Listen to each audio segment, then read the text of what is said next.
Mysteriis, the podcast from Yogurt. Now, on the pod, we like to experiment with our games. There's a lot you can do with a podcast that wouldn't be much fun in the traditional tabletop setting. The following game is very much an experiment. I had organized with Sean to record a one-on-one medieval horror game, but through chance, ended up in a room with both Taylor and Jacob too. So I changed plans. Not that there really was a plan. I decided to try out an idea, which we'd briefly discussed a few weeks earlier. As none of us had done any preparation, we began the recording with a long conversation about the world this game would take place in. That conversation formed the basis for this game, and it's available for our Patreon backers. Now strap your sensory apparatus on tight, 'cause it's about to get Freaky.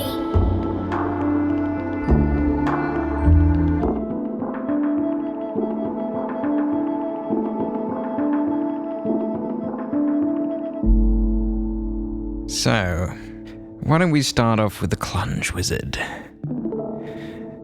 What are you doing? Alright, well I'm doing one of my naughty late day streams. My paywall streams. Only for the big Oilers in chat. What does that entail? Well, as the founder of Tuba Teats, I pretty much have an army of women at my disposal at all times. Can you confirm that they are women? No, but as long as they're roundabout, that's good enough for Clunge. So he has one of his women tied up in a chair with a spotlight on her, and he's breathing heavily down the mic, talking to the stream, almost in like an ASMR fashion, asking them to donate bits in order to control what he does to the woman. It's basically a custom field, so they can choose whatever they want. Whatever gets the most upvotes. Yeah. So he gets a bit of a hype train going in chat, and is screaming for more Oilers. That's what he calls his chat, because they oil him up with bits and various currencies. He's sending them into a frenzy. I'd imagine you've also got this sort of digital light show going on, all sorts of graphics coming up on the screen, and your face he's got an AI filter on it to make your head a lot bigger, to sort of distort your features in entrancing ways. The large woman, she's not pregnant, but her breasts hang low like a pregnant woman's. She's been genetically altered to produce the milk which makes you so much money. I assume you take the orders of your Oilers. You can see their sort of, dopamine signals reverberating off your digital graphics as well, and the whole thing sort of building into this strobe-like frenzy of colours and fluids flying around with an audio component. And then it goes black. You hear a buzzing sound, sort of bzzz, and nothing. The woman looks up at you, confused, in the gloom, and you look around. The lights have gone out. You can see just from the LED flicker of the instruments around you, and you can hear silence. I'm kind of very, very panicked and flustered. I've never for a moment of my life been without RGB and the internet. I quickly pull out my phone and load up the streaming app I use. You pull up your phone and you see yourself reflected back at you. Your face with the digital alterations. The reflected face speaks. Clunge. If that is your name, I know you. I am you. I am you. No. What the fuck is going on? I have seen your life unfold from 1,000 angles. I am you. You can be me too. Follow me. And then the screen goes black. The lights come back on. And the woman says, "Clunge? What happened?" What? Don't worry about that, darling. Just a bit of a technical mishap. Was that you? Listen, bitch, she didn't hear anything. Okay. Can I go now? I turn away from her and let her do whatever she wants. Yeah, she leaves hurriedly. The Oilers come back on the stream and they watch you sort of walking around the room, confused, tinkering with your devices and instruments. They're commenting, "What was that? What happened? What did you do?" Your top Oilers, the top echelon of fans, are especially outraged. You've never had an unrecorded moment. For the last 5 years, it's been a constant stream, and that break, well, it's caused a lot of rage. The lights and systems, the graphic systems, react accordingly, and the room begins to throb with this sort of red heat. I slowly clutch my hands to the side of my head and start shaking violently and collapse onto the floor. And yeah, I'm violently urinating everywhere and I'm screaming, "Don't look at me! Don't look at me!" The oil comes streaming in. You've never seen so many bits in your life. You've doubled your wealth in just this one moment of crisis. Hype train. Everyone aboard the hype train.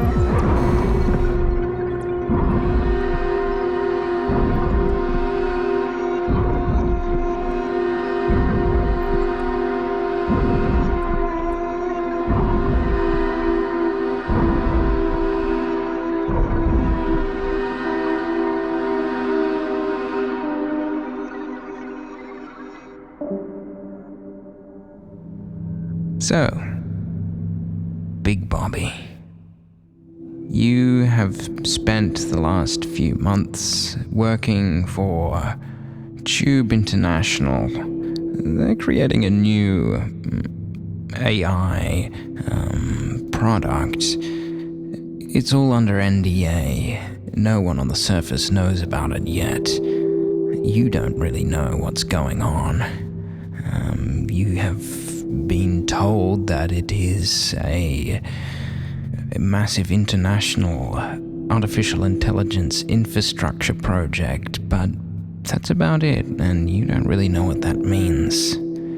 But what it means for you is 23 hours a day, you plug in to the training system mainframe while your mother sits watching you as your eyes open and close rapidly, and you speak gobbledygook. Sometimes you are silent for hours on end. Sometimes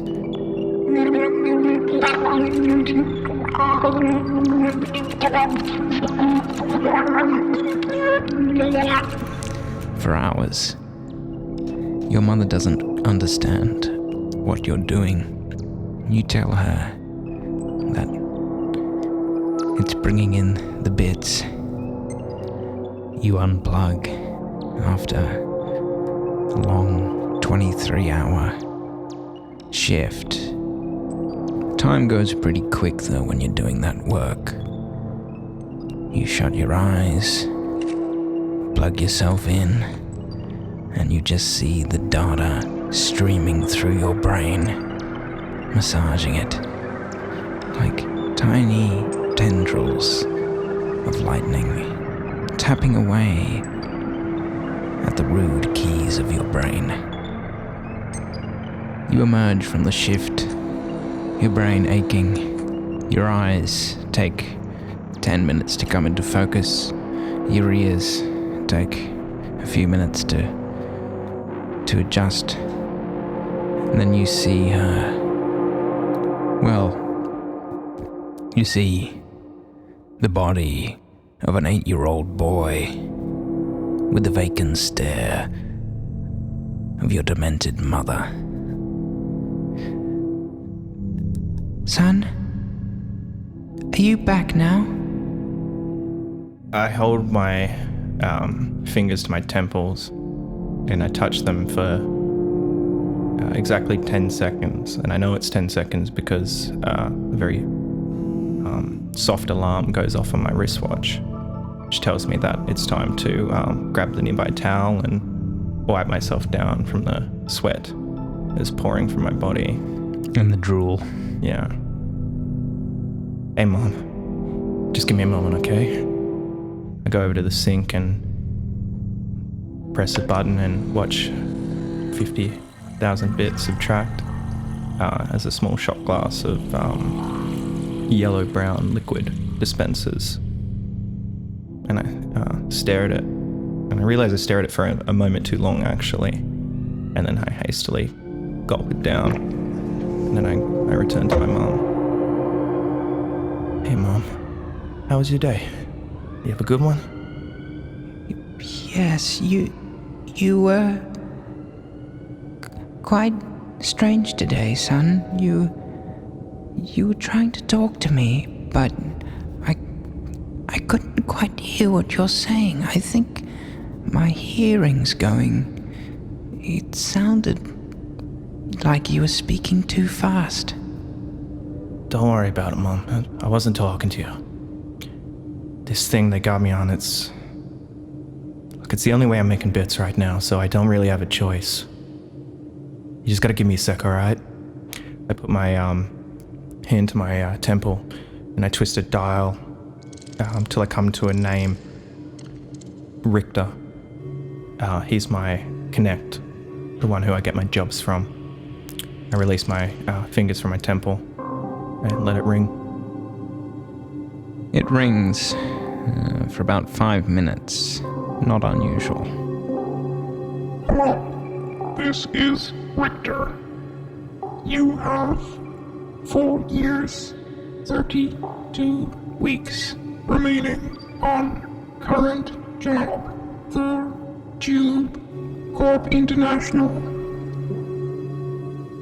Richter, you gotta stop giving me this shit. I told you I wouldn't do dogs, I wouldn't do rats anymore, but look, at this point I gotta go back to it, because this is... Man, the stuff I've been seeing, I had never seen anything like this before in my life. Commencing mental evaluation. No, stop that shit. I don't want that right now. Just give me a decent job. I'm good for it. Fuck. I go through essentially a tutorial of questions asking about my current mental state and what I've been experiencing in the past few days.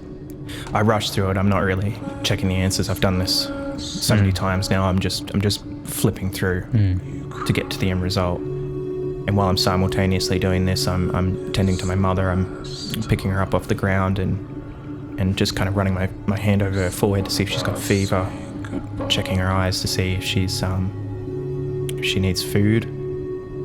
Well, I've been having the brown water like you told me.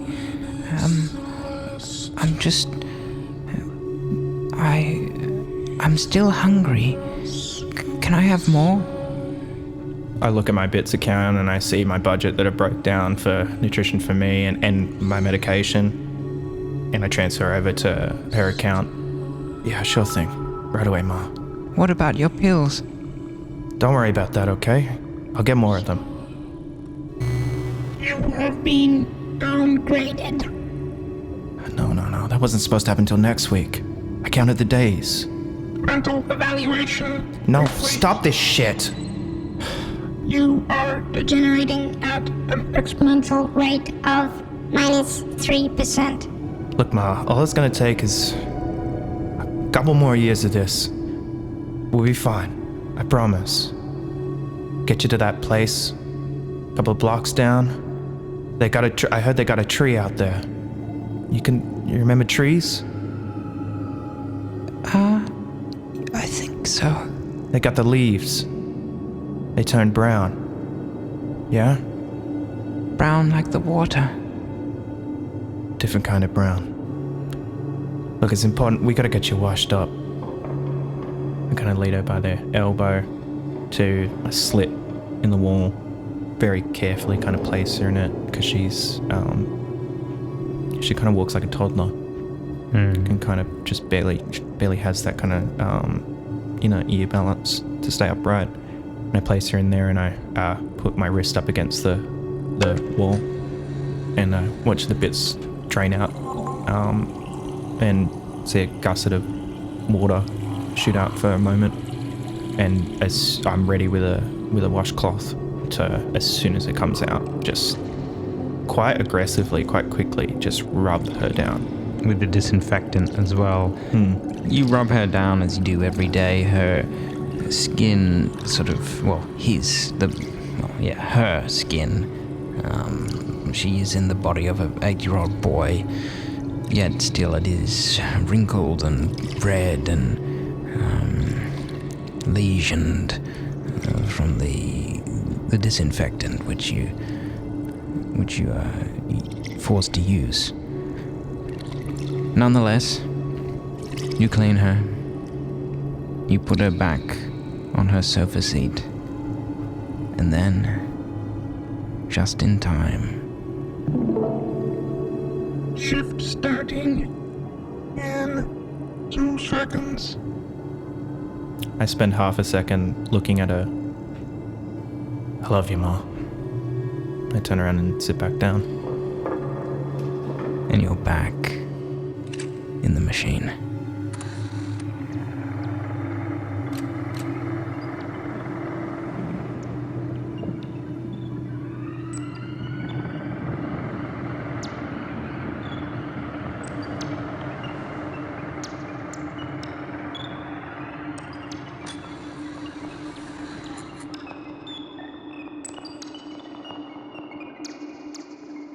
So, Kovac, there is a beautiful sunset.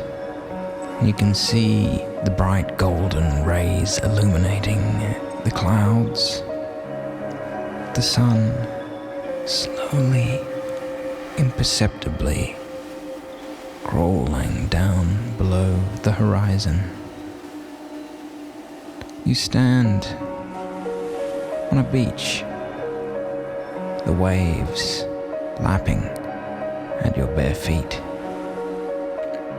And around you, you see others.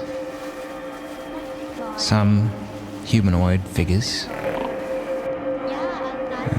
but most, they resemble other things. Pop culture icons, memes, rapidly moving graphics, strange, undulating content blocks. You yourself?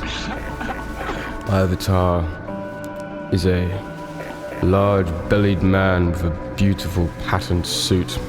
I have a big, bushy mustache.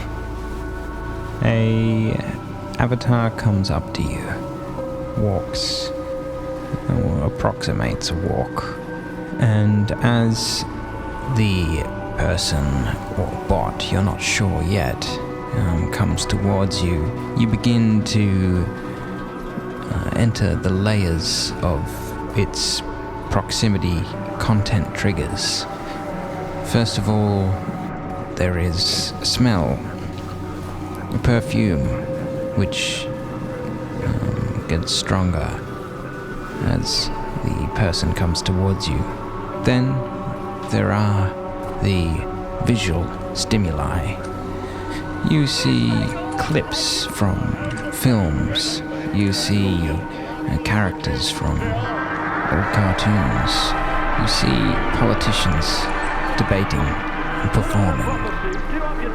You see strange, artificial vistas, snapshots, and memories. Then you feel the programmed textures of this being coming towards you. You can't discern the gender, but you think it might be a she. Hello. My name's Lex. What's yours?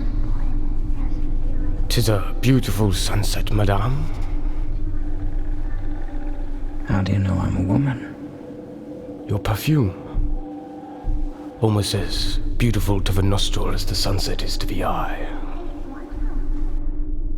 What's your story? From the moment I came out of my mother's tube, I was trained, educated to be the greatest CEO the world has ever seen. Naturally, with my own inherent skills, I became that. I became the world's loved, the culprit's most feared CEO. CEO Simulator? Yes. Yes. Well, I suppose a real CEO wouldn't be here in this chat room. They could probably go to a real beach. What are you doing in here? Are you a glitch? A bug? No, I'm just like you. A slum rat looking for a way out. I am not a slum rat. No, you're a CEO. I think you've been playing too many video games. Why do you interrupt me? What are you doing here? What do you want? What do you really want? Leave me be. Okay. She turns, walks away, as you see the sun set completely. And then it begins to rise again. It repeats this cycle of setting and rising, only ever just going just above the horizon line and then dipping back down for another few hours until you get the message. Time is up. The system begins to shut down, and you feel that horrible feeling. Return. Pull back. No, just 5 more minutes. 5 more minutes. Please. No. It's no use. Time has run out. And you feel yourself getting sucked down the drain.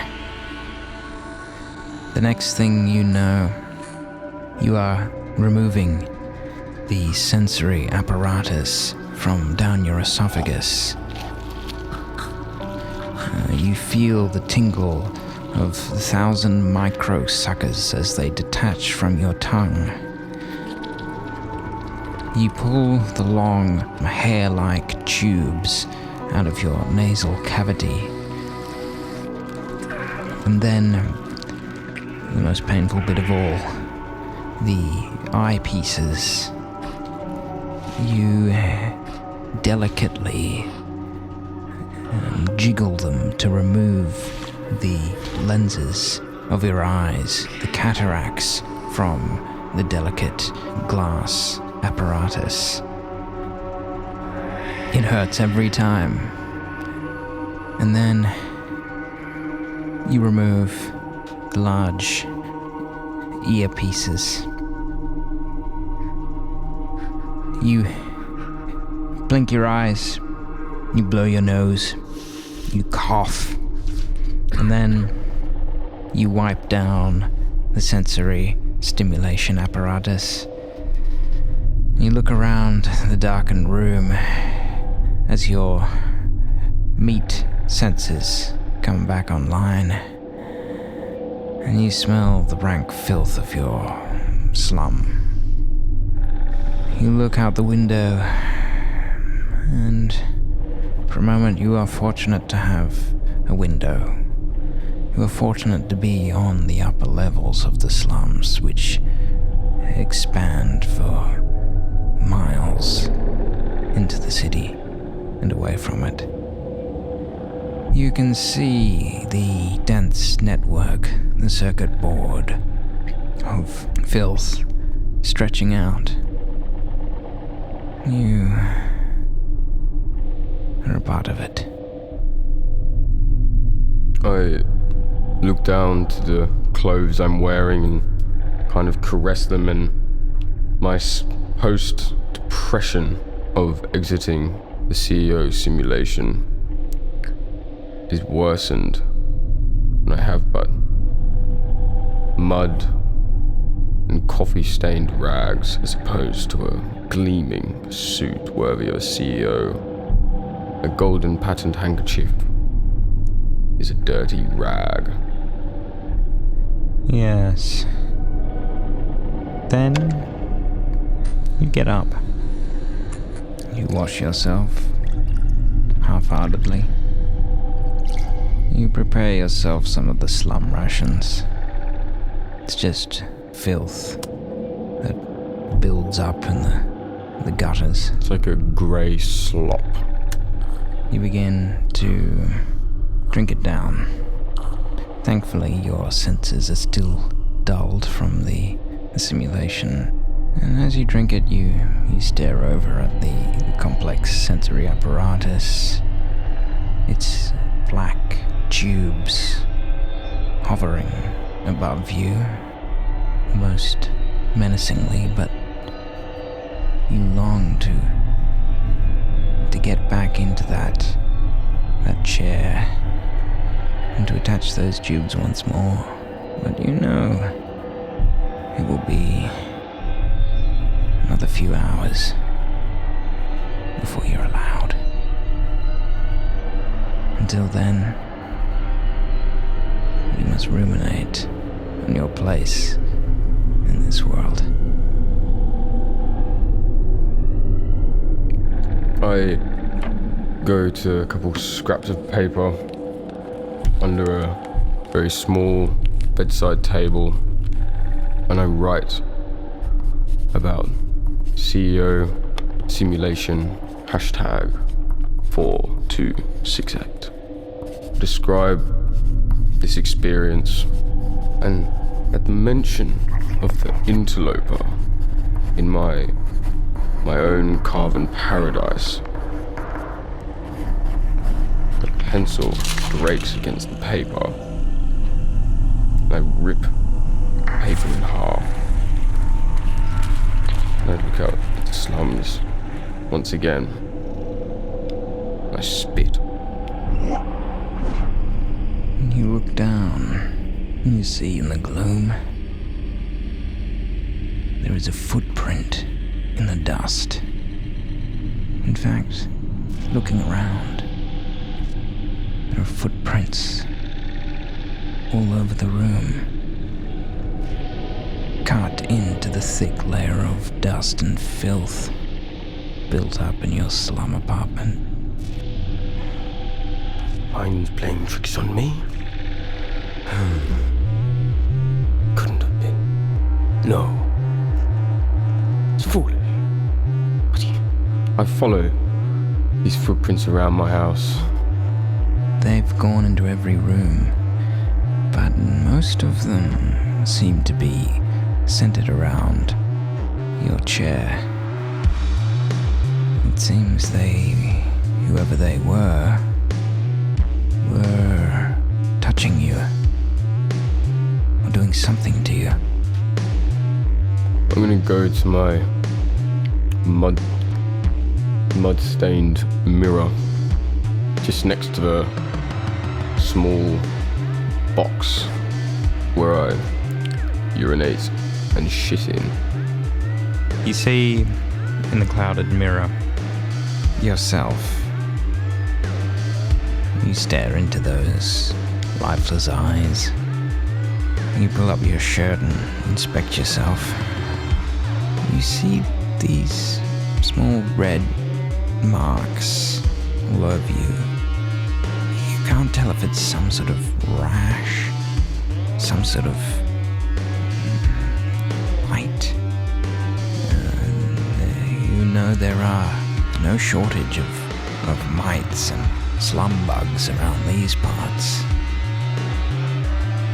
But there's no pattern to them. They don't hurt. In fact, they feel numb to the touch. I looked all my apparatus for the CEO simulation, and any of the various things I have to put into my body. Do they resemble any of the small pincers? No, they're different from the usual marks. Your mind is a muddle. You've just been in an alternate reality. In fact, you've been going in and out of this alternate reality for as long as you can remember now. And this world, this gloom world, well, it seems unreal. And every time you go back to it, it's like a dream. Because when you go back to your life as a CEO, playing golf, relaxing on a cruise liner, you can't remember that life in the gloom. Nonetheless, you feel something different now. You feel off, although you can't place what it is. You are afraid. Shaking, I sit down in my chair, light up a cigarette. It discolors my tongue the more I smoke it. I head out into the slums. There is a smell of cheap noodles cooked with an unnameable meat. Further down into the slums I go. Neon signs that say drugs, scrap metal. I walk into the scrap metal shop and ask, probably one of the only people I've ever really interacted with in the slum.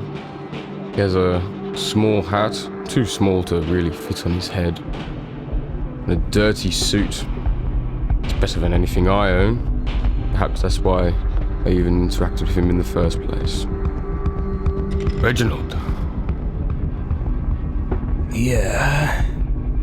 Seen anybody new walking around these parts?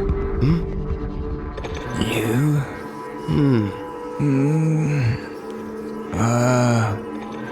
Well, not really. You wanna buy some metal? No.